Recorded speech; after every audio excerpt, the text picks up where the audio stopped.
जे shop मोठी किडी दे आपा खांबला म्हणजे दे हांजी एक एक दो दो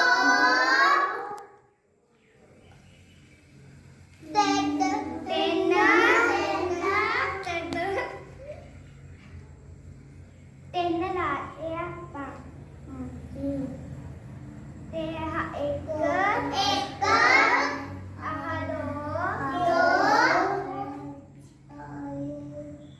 ते हो आपा घ्या एक एक दो दो तीन तीन ते आपा इथे लागते तीन ते एक एक दो दो ते इथे आपल्याला कदंगे दो दो ते आपण हळू साडी आणि देऊया